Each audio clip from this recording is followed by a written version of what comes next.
네, 어제에 이어서 오늘도 JM님과 저의 외국어 학습법에 대해서 살짝 비교 분석할게요.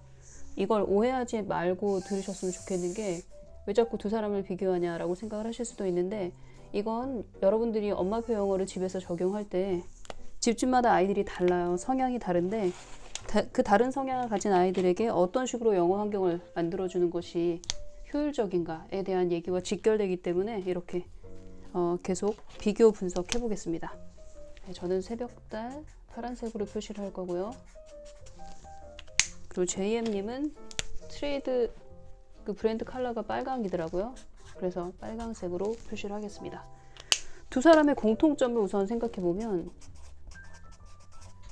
제가 글씨를 못 쓰니까 그 점을 양해해 주시고요. 아이고, 여기 라인 그으면 안 되는데.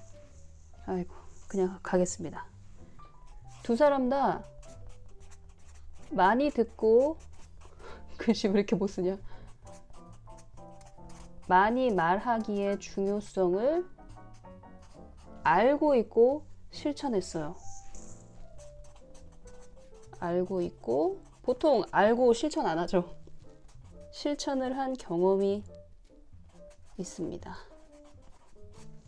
그리고 또 다른 공통점은 바로 한 가지 언어를 한 가지 언어 활주로를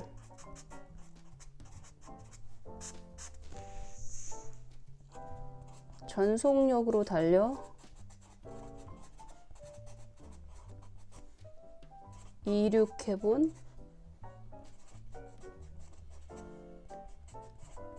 성공 경험이 있다는 공통점이 있습니다.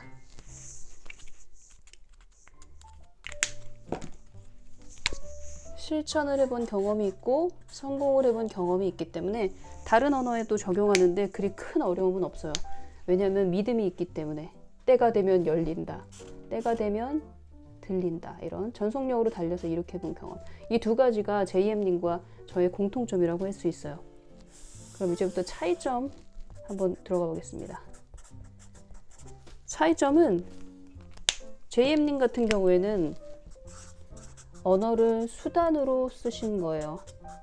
그러니까 외국인 친구들과 소통을 하기 위해서, 혹은 일 때문에 이렇게 언어를 한 거라면, 저는 어쩌다 보니 언어가 전공어여서 접근이 좀 달랐죠. 저는 통번역 전공입니다. 중국어 때문에 어떻게 하면 사람들이 효율적으로 언어를 습득하는 데 도움을 줄 수 있을 것인가, 인간은 어떤 과정을 거쳐서 언어를 습득하는가에 대한 걸 좀 객관적으로 분석하고 관찰한 경험이 JM님보다는 좀 많습니다. 게다가 저희 아이를 영어랑 중국어로 키웠기 때문에 그 경험 또한 차이점이라고 생각을 합니다.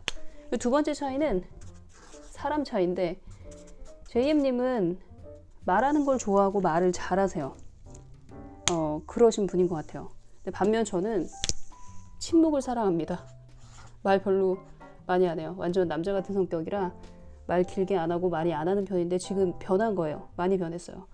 저는 침묵을 사랑하고 말하는 거 좀 귀찮아하고, 저는 오히려 글 쓰는 걸 좋아해요. 그래서 이런 성향이 있기 때문에 말하는 걸 좋아하는 친구들은, 어린아이들도 보면 영어로 막 말하고 그러는 거 좋아하는 친구들이 있어요. 그래서 엄마가 유튜브 찍어줄 테니까 영어로 한번 얘기해봐. 그러면 신나서 영어로 말하는 친구 있거든요. 근데 반면 죽어도 말 안 하는 친구 있어요. 침묵을 지키는 친구.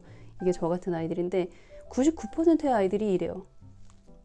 이렇게 입을 열고 막 얘기하고 이런 걸 좋아하는 친구들은 진짜 끼가 많은 친구들이고, 연기력도 되고 아마 무대 위에 올라가서 노래하는 것도 좋아할 거예요. 무대 체질인 아이들, 그런 아이들한테나 전화 영어 혹은 원어민 앉혀놓고 계속 얘기하라고 강요를 해도 신나서 하지, 일반 아이들은 그게 통하지 않습니다. 자, 그리고 세 번째 차이점은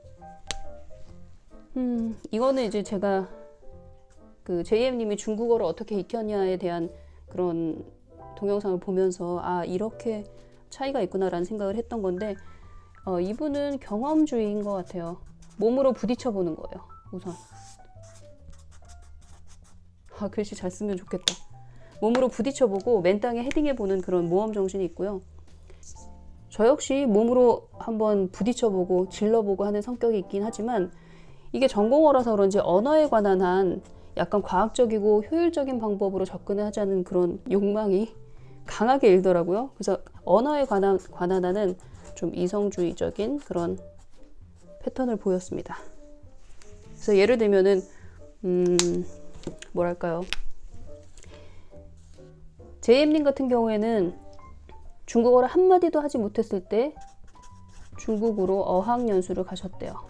그래서 1년만, 그 길고 긴 인생 중에 내가 1년을 투자 못하랴.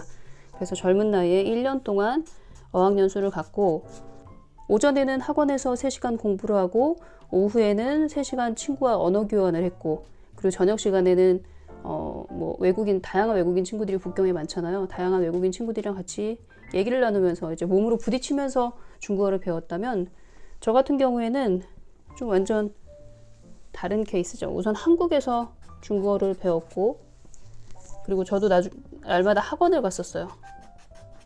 아주 모범 학생이었죠. 날마다 학원을 갔었고, 학원에서 배운 걸 녹음을 해서 집에서도 지하철 안에서도 계속 중얼중얼 그렇게 녹음한 걸 들으면서 쉐도잉을 했고, 또 그때 당시에는 아주주간이라는 홍콩 잡지, 이 타임즈 같은 그런 거예요. 아주주간이라는 잡지 뒷면에 사설이 있어요. 그 사설을 통째로 외우는 걸 지하철에서 거의 날마다 했던 것 같아요. 이런 식으로 하다 보니까 2년 반 정도 되니까 못할 말이 없더라고요, 중국어로. 그리고 2년 반 정도 됐을 때 중국에 잠깐 여행을 갔는데, 그때 만난 중국 친구들이 다 놀랬어요. 중국에서 굉장히 오랫동안 산 사람인 줄 알았다라고 얘기를 했는데, 이런 차이가 있는 것 같아요. 맨땅에 헤딩하는 스타일이 있고, 저처럼 준비가 다 됐을 때 짠 하고 보여줄 거야 하는 스타일이 있는데, 이걸 강요할 수는 없어요. 사람마다 스타일이 다르기 때문에 여러분들 아이들한테 적용을 할 때 참고하세요. 우리 아이가 어떤 성향의 아이인가, 좀 더 완벽을 기하는 아이인가, 아니면은 몸으로 부딪히면서 신나게 경험을 통해서 뭔가를 얻는 아이인가 라는 걸 파악을 하시면 아이를 덜 괴롭히고 엄마 자신도 덜 괴롭습니다. 그래서 요걸 꼭 기억을 해줬으면 좋겠어요.